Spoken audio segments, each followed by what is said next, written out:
So let us take a small example.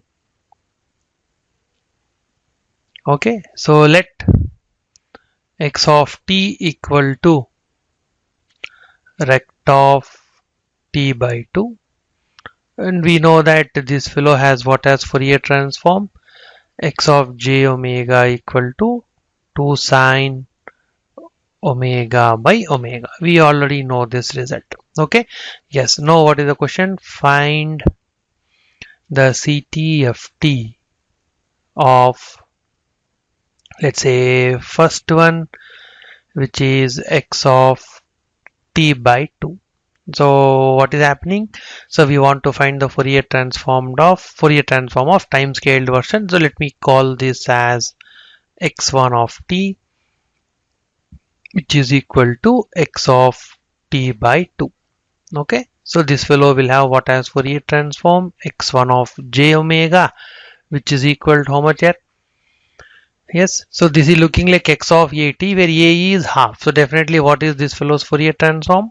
1 by mod a is positive, so no need to put modulus. 1 by mod a x of j omega by a, which is again half. So this would be equal to 2 times x of j2 omega. Correct, so that would be equal to 2 times x of j2 omega, which is equal to 2 times x of j2 omega means what? Wherever there is omega, replace with 2 omega. You will get 2 sine of 2 omega divided by 2 omega. Correct. Why we have omega here, omega here? So replace those 2 omega with 2 omega. So this 2 will get cancelled out, and finally we get what as the answer? 2 sine 2 omega by omega. Okay, so let us see whether this is correct or not. So if you look at this signal x1 of t, which is x of t by 2, x of t is what? X of t is rect of t by 2. What will be x of t by 2? That should be equal to rect of t is replaced with t by 2, so you will get rect of t by 2 by 2, and this would be equal to how much? Rect of t by 4. So this implies what? It's a rectangular signal from where to where? So it's a rectangular signal from -2 to +2 with amplitude 1. So what is that fellow's Fourier transform? Same as 2 sine 2 omega by omega. So how did we get this? We got this by using time scaling property. Okay, so your wish, whichever is comfortable, you can choose. So just as an example, I have taken that. Okay, so second one, let us take x2 of t to be, let's say, rect of 3t. Okay, so it is rect of 3t, or I'll write, sorry for that. So I'll take x2 of t to be x of 3t. Okay, x2 of t is x of 3t. So definitely what is this fellow's Fourier transform here? So this fellow will have x2 of j omega as the Fourier transform, which is nothing but 1 by 3. Why? Because again a is positive here, so 1 by a, which is 3, x of j omega by a, which is 3. So this would be equal to 1 by 3 times 2 sine omega by omega is x of j omega, and here we have to replace omega with omega by 3. So this should give me 1 by 3 multiplied with 2 sine of omega is replaced with omega by 3, and here also omega is replaced with omega by 3. So what will happen? This 3 will get cancelled out, and finally you get 2 sine of omega by 3 divided by omega. Okay, so that would be the Fourier transform of x of 3t. But what is that signal here? That is nothing but rect of 3t by 2. Correct. So x of t is rect of t by 2. X of 3t would be wherever there is t, replace with 3t. So it will be rect of 3t by 2, which can be written as rect of t divided by 2 by 3. So definitely it is a rectangular function from where to where? From minus 1 by 3 to 1 by 3 with amplitude 1. So definitely by using direct formula also we get the same answer, which is 2 sine omega 3 by omega. Okay, so again what did we do? We used time scaling property. Okay, right. So next, let us take one more example. Okay, so example 2. Okay, okay, let sine t by pi t, we call again this as x of t, has x of j omega, which is equal to, we know that how much it is rect of omega by 2. Also this information is given.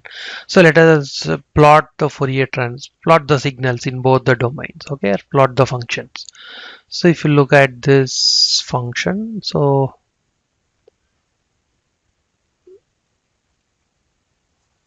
I will redraw that.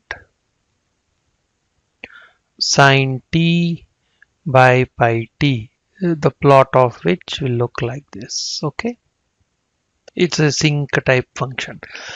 Okay, so at t equal to 0, the amplitude would be 1 by pi, and where will be the 0 crossings here? It will be at minus pi, pi, 2 pi, and so on.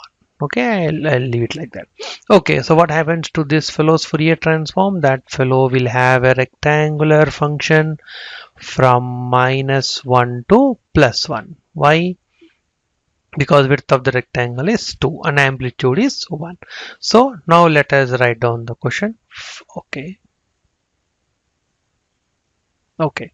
So find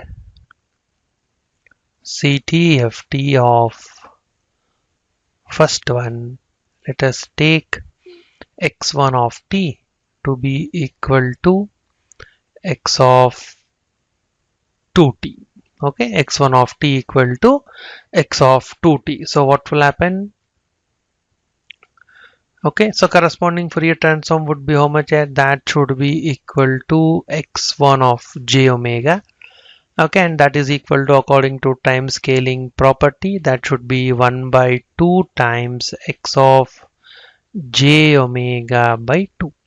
Correct? So means what? You have to expand the Fourier transform by 2 units. So how does the plot look? So the plot looks like this. Correct? You have a rectangular function from where to where? Minus 2 to plus 2 with amplitude 1. Okay, and let us try to plot the signal here. So how does the signal look? X of 2t means that should be equal to sine of, wherever there is t, we have to replace with 2t divided by pi times 2t. Correct? So this should be equal to how much? I'll write like this. So it is 1 by 2 times sine 2t by pi t. So let us try to plot the signal. This one 1 by 2 times sine 2t by pi t. Okay, so that also is a sinc function. So the plot will look like this. Correct? Because it's a sinc function, the plot should look like this. But what happens to the amplitude at t equal to 0? Correct? At t equal to 0, this fellow is still 1 by pi. Correct? When t equal to 0, we'll get 1 by pi times sine 2t by 2t, which is equal to 1. But what happens to the 0 crossing? So 0 crossings occurs at pi by 2, and this fellow is minus pi by 2, this fellow is pi, this fellow is minus pi, and so on. And this fellow will have, this has the Fourier transform. But what happens to the amplitude? It will become half. Okay. Okay, so what is that you observe? So if you look at the signal x of t, correct? So this is our x of t, and this is our x1 of t, which is x of 2t. So here 0 crossings are occurring at pi, 2 pi, 3 pi, and so on, which is integer multiples of pi. But here what is happening? Zero crossings are occurring at integer multiples of pi by 2, means the signal got compressed by 2 units. But what is happening in frequency domain? Original Fourier transform exists from -1 to +1. Now what happened? The Fourier transform exists from -2 to +2. So definitely what is happening? The Fourier transform expands. So if you compress in time domain, in frequency domain, the Fourier transform expands. So that is very nice result. Okay. So if you try to compress in time domain, in frequency domain, the signal or the function will expand. So we will confirm this with another example. Let us take second example to be x2 of t, which is equal to x of t by 3. Okay, so what this flow will do here? This flow will expand the signal in time domain. Okay, so let us see what will happen in frequency domain. You will get x2 of j omega as the Fourier transform, which is equal to 1 by a, which is 1 by 3, multiplied with x of j omega by a again, which is 1 by 3. So this should be equal to how much? This should be equal to 3 times x of j omega by 3. So definitely how is this looking at? The x of j omega is rectangle from -1 to +1. Okay, but what is x of j omega by 3? X of j omega by 3 again is what? It's a compressed version of x of j omega by 3 units. So means the overall function will exist only from -1 by 3 to 1 by 3, but amplitude becomes 3. So let us see what happens in time domain. So this should be equal to how much? Sine of, wherever there is t, you replace with t by 3 by pi times t by 3, which would be equal to 3 sine t by 3 divided by pi t. So if you plot this function again, how does that look? Where will the zero crossings occur? The plot looks like this. Okay. Yes. So where will the zero crossings occur here? So t should be equal to 3 pi. So it should occur at 3 pi, 6 pi, and so on. Negative also, negative time also, it will become -3 pi, -6 pi, and so on. So what happens to the amplitude? Amplitude would be equal to again 1 by pi. You can easily see that. So this flow will have this as the Fourier transform. So what is happening to the signal? Initially our x of t, correct, which is given here. Zero crossings are occurring at pi, 2 pi, and so on. Now what happens if you try to expand in time domain? So zero crossings are occurring at 3 pi, 6 pi, and so on. But what is happening in frequency domain? It gets compressed. So if you try to expand in time domain, this flow will try to compress in frequency domain. But if you try to compress in time domain, it will expand in frequency domain, and vice versa is also correct. So what do I mean by that? If you try to compress in frequency domain, in time domain the signal will expand, and if you try to expand in frequency domain, in time domain the signal will compress. Okay, so in that way, if you try to do the time scaling in one domain, the reverse will happen in the other domain. Okay, right.